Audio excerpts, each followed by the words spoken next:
Extremely sorry to disappoint. అంటే ఇప్పుడు ఏదో ఉనికిపోతున్నాను మంచం కింద కూర్చొని ఏడుస్తున్నాను అని అందరూ what ever the media speculating, వాళ్ళందరికీ చిన్న డిసప్పాయింట్మెంట్గా ఉండొచ్చు వీడియో. ఇక్కడ పాయింట్ ఏంటంటే, I just want explain the whole concept. ఇప్పుడు నేను ఆల్మోస్ట్ ఒక 1 year బ్యాక్ ఏదో ట్వీట్స్ పెట్టాను అనే ఎలిగేషన్. ఆ ట్వీట్స్ ఎవరో మనోభావాలు దెబ్బతిన్నాయి. ఇక్కడ విచిత్రం ఏంటంటే 1 year బ్యాక్ పెట్టిన ట్వీట్స్ 4 డిఫరెంట్ ప్లేసెస్లో 4 డిఫరెంట్ జ్యూరిస్డిక్షన్స్లో 4కి ఒకే 3-4 రోజుల వ్యవధిలో వాళ్ళ మనోభావాలు దెబ్బతిన్నాయి. వాళ్ళు ఆ పరంగా కంప్లైంట్ ఇవ్వడం, కేసులు పెట్టడం జరిగింది. ఇక్కడ పాయింట్ 1, ఎవరి మీద అయితే నేను పెట్టానని వాళ్ళు చెప్తున్నారో వాళ్ళకి లేదు, ఎవరో థర్డ్ పార్టీ, అసలు సంబంధం లేనివాడు. సో ఆ కాంటెక్స్లో అసలు ఈ కేసు ఎలాగా, ఈ సెక్షన్స్ ఎలా వర్తిస్తాయి అనేది అప్పుడు ఆబ్వియస్గా నాకు వచ్చే అనుమానం కానీ, నాకు కానీ నా మనుషులు కానీ, ఇది ఒక పర్సిక్యూషన్ చేయటానికి ఒక పద్ధతి ప్రకారం ఉన్న అలౌబుల్ లాస్ని వాడుతున్నారా, లేకపోతే ఇప్పుడు వరల్డ్ ఓవర్ ఒక ఫినామినా ఏం జరుగుతుందంటే పొలిటికల్ పార్టీస్ వాళ్ళు they are weaponising the systems of the police. అది అమెరికాలో జరుగుతుంది, యూరోప్లో జరుగుతుంది, ఇక్కడ కూడా జరుగుతుంది. అప్పుడు నేను ఏ ఒక్క వ్యక్తిని, ఒక పోలీస్ ఆఫీసర్ని కానీ, ఒక పొలిటికల్ పర్సన్ కానీ నేను బ్లేమ్ చేయట్లా. I think it happens in certain ఒక ఏమంటారు దాన్ని, ఒక వే. అది అందరూ కూడా ఎంతో కొంత అది చేయటానికి టెంప్టేషన్ ఉండొచ్చు. But eventually there is the law of the land which will take the final call. So అది that I completely agree, believe in that and I abide by that as a citizen. So ఇప్పుడు ఇక్కడ జరిగింది ఏంటి, నాకు ఒక notice వచ్చింది, నేను ఒక రిప్లై ఇచ్చాను, ఫలానా చోట ఫలానా తారీఖు నేను వస్తాను. అప్పటికి నాకు జరుగుతున్న పని ఒక ఆన్గోయింగ్ స్కెడ్యూల్ ఉంది కాబట్టి, నాకు ఫిలిం వర్క్ ఉంది కాబట్టి అవ్వలేదు. అండ్ ఇట్ ఈస్ వేరే ప్రొడ్యూసర్కి చేస్తాను, ఆ ప్రొడ్యూసర్కి నష్టం వస్తుంది కాబట్టి నేను మళ్ళీ టైం అడిగాను. ఇదేంటి కేసు, ఇదేం అర్జెంట్ కేసు అంటే 1 year తర్వాత ట్వీట్ చూసిన అతనికి 1 weekలో అన్నీ అయిపోవాలనేది ఏమన్నా మీనింగ్ ఉంటుంది అసలు దానికి? So which basically means it is being done for purposes other than the urgency of the case. ఇప్పుడు అర్జెన్సీ ఆఫ్ ద కేస్ అంటే మీరు మర్డర్లు గేడర్లు ఇన్ని జరిగి సంవత్సరాలు తీసుకుని ఏదో ఒక ట్వీట్ పెట్టిన ఎలిగేషన్ మీద హుటాహుటిని మీరు అక్కడి నుంచి పోలీసులు వచ్చేసి ఇలా చేసి అలా చేసి. ఇప్పుడు ఇంకోటి ఏంటంటే, ఫస్ట్ ఆఫ్ ఆల్ నాకు పోలీసులు అరెస్ట్ చేయడానికి వచ్చారు లేదో కూడా నాకు సరిగ్గా తెలియదు. ఎందుకంటే they didn't say it in so many words. నేను మీడియాలో కూడా ఎక్కడ చూడలేదు ఆ విషయం, అంత మీడియా స్పెక్యులేషన్ తప్పిస్తే అది నేను చూడలేదు. బట్ ఇందాక నేను చెప్పిన కారణాల వలన కోయిన్సిడెంటల్గా వేరే వాళ్ళు అన్ని చోట్ల నుంచి వచ్చేస్తున్నారు అది ఇది అన్నప్పుడు ఐ డోంట్ వాంట్ నా టైం వేస్ట్, నా వర్క్ వేస్ట్, నా వర్క్ ప్రెషర్ ఉన్న దాని వలన I wanted to take the assistance of the judicial, because that is the final say in a democratic system కాబట్టి. సో అది దానికోసం దిస్ ఈజ్ వాట్ హ్యాపెన్. ఇప్పుడు ఇక్కడ ముఖ్యంగా మనం గమనించాల్సింది ఏంటంటే, ఇప్పుడు ఏదో ఒక ట్వీట్ పెట్టాడు, లేకపోతే ఒక మీము, ఒక కార్టూను, ఒక జోకో, లేకపోతే ఒక హార్డ్ ఒపీనియన్, దానికోసం కేసులు పెట్టే ఆస్పెక్ట్ అనేది సీరియస్గా తీసుకుంటే 100 కోట్ల ఇండియన్ జనాభాలో నాకు తెలిసి 50 lakhs మీద కేసులు పెట్టాలి. ఆ ప్రకారం అయితే అందరూ చేసేది పొద్దున్న లెగిస్తే మనం ఒపీనియన్లు ఇస్తూ ఉంటాం సోషల్ మీడియాలో. అది ఏ ఫామ్లో అవ్వచ్చు, సెటైర్ అవ్వచ్చు, మీమ్ అవ్వచ్చు, ఏదో వేరే ఫుటేజ్ అవ్వచ్చు, లేకపోతే ఎవరినో కోట్ చేసి మనం కామెంట్ చేయొచ్చు. రకరకాలుగా మన అభిప్రాయాలను మనం సోషల్ మీడియాలో వేస్తూ ఉంటాం. అది కొంతమందికి నచ్చచ్చు, కొంతమంది నచ్చకపోవచ్చు. ఇప్పుడు చూస్తే చాలామంది కొన్నిటికి అఫెండ్ అవుతారు, కొన్నిటికి నశిస్తారు, కొంతమంది చప్పట్లు కొడతారు, కొంతమంది చీ కొడతారు. That is a process of the conversation which happens in the social media. అలాగే నా మీద కూడా చాలా నీచంగా కామెంట్ చేస్తారు, కానీ దాని గురించి నేను ఎప్పుడు అనలేదు. Because I know it is a part of the eco system of the social media. అది లేకపోతే సోషల్ మీడియాకి మీనింగ్ లేదు. ఫస్ట్ ఆఫ్ ఆల్ మీనింగ్ ఉండాలి అని మనం ఒకవేళ అనుకుంటే అప్పుడు దానికి పాలసీ చేయాలి.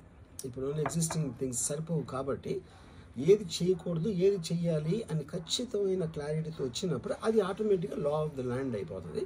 Then it becomes easy for everyone. కానీ అది చేయటానికి ఫ్రీడమ్ ఆఫ్ స్పీచ్ కట్టేల్ చేయాలా, ఎక్స్ప్రెషన్ కట్టేల్ చేయాలా అనేది of course the experts have to decide and realise దాని మీద ఎలాంటి రామిఫికేషన్స్, ఇప్పుడు దాని పేరు మీద చెప్పి ఫ్రీడమ్ ఆఫ్ ఎక్స్ప్రెషన్ కర్టైల్ చేస్తే that might have many more consequences which could be more dangerous than what they think it is now.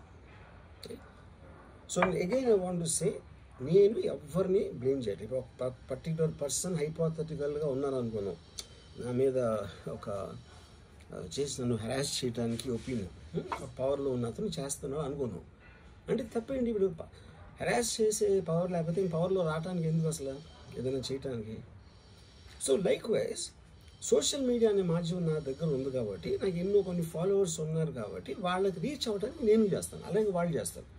కానీ నన్ను కానీ తనను కానీ అందరినీ ఫైనల్గా జడ్జ్ చేసేది judiciary. That is the whole point.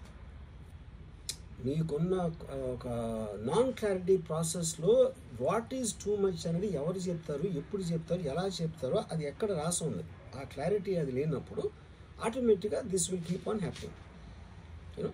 So I కేసెడ్ ఇందాక ఒక మొత్తం social media almost 90% of them they will be liable for cases to will put. ఏంటంటే పొద్దున్న లేస్తే అందరూ చేసేది అదే, ఎవరో ఒకరిని తిట్టడం, ఎవరో ఒకరిని ఇది చేయడం, ఎవరో ఒకరి మీద ఒపీనియన్ ఇవ్వడం, ఎవరో ఒకరి పర్సనల్ లైఫ్లోకి వెళ్ళిపోవడం. అది తప్పిస్తే సోషల్ మీడియాలో ఇంకేం చేస్తారు అసలు? సో ఇప్పుడు వాళ్ళందరి మీద పెట్టాలి అంటే అక్కడికి ఎలా అంత ఉంటుంది? ఇంకోటి దాని అర్జెన్సీ ఏంటి, దాని ఇంపార్టెన్స్ ఏంటి, ఎంత అంటే ఇప్పుడు మర్డర్ కేసులు, టెర్రరిజం కేసులు ఇలాంటి దానికి ఒక సీరియస్ క్రైమ్స్కి ఉండాల్సిన పోలీసు సంవత్సరం క్రితం పెట్టిన ట్వీట్ కోసం అతను he didn't reply properly are he didn't reply అన్న ఒక్క దాని బేసిస్ మీద ఒంగోలు నుంచి పోలీసులు వచ్చేసి అది చేశారు అంటే I'm not able to understand the police priority ఏంటని. నేను పోలీసుని బ్లేమ్ చేయట్లేదు, I'm tracking with the system, I'm not talking about the particular police officers. Ongole police officer మాట్లాడలేదు. So is there a system in place for that? Priority of importance అనేది ఉంటుంది కదా ఎక్కడో చోట. అంటే 11 o'clock నేను ఎప్పి రావాలి, నేను 10 o'clock రిప్లై ఇస్తే 10:30కి వచ్చేస్తే which means they're already there.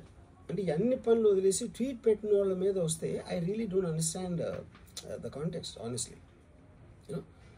అందుకని ఇప్పుడు ఇది నాది క్వశ్చన్ కాదు. రామ్ గోపాలనో ఒకడు ఎవడో ఉన్నాడు అటు పెట్టాడు, ఇంకోటి ఎవడో సబ్బారావు పెట్టాడు, అప్పారావు పెట్టాడు. సో దీని మూలాన రామ్ గోపాల్ మీద అప్పారావు సుబ్బారావు మీదకి వస్తే రేపు ఎంతమంది మీదకి వెళ్తారు? ఇది అందరి ప్రాబ్లం. సో అది నా పాయింట్. ఇప్పుడు ఒక చాలా ఫేమస్ లైన్ ఉంది సెకండ్ వరల్డ్ వార్ టైంలో, వెన్ హిట్లర్ ఆస్పెక్ట్స్లో first they came for someone, I thought it was someone else, then they came for somebody else, I thought it was somebody else, then they came for me. అంటే ఏంటి? Then they came for everyone. So that is what we need to actually, that is the main issue which is what I wanted to bring to your notice. అప్పుడు ఒక్క second నన్ను మర్చిపోతే social మీడియాలో tweets memes పెట్టినంత మాత్రాన ఎవరో ఒకళ్ళు ఏదో ఒక రోజు మేల్కొని 1 year తర్వాత నేను అప్పుడు చూశాను కానీ ఇప్పుడే చూశాను, అప్పుడు పెట్టావు, ఇప్పుడు నా మనోభావం దెబ్బతిందంటే అసలు దానికి అంత అనేది ఉంటుందా అలాంటి కేసులు పెట్టడానికి? ఓకే, బై లా కంప్లైంట్ వచ్చినప్పుడు కేసు తీసుకోవాలి, ఐ అండర్స్టాండ్. నాకు అంత మాత్రం లా పరిజ్ఞానం నాకు కూడా ఉంది.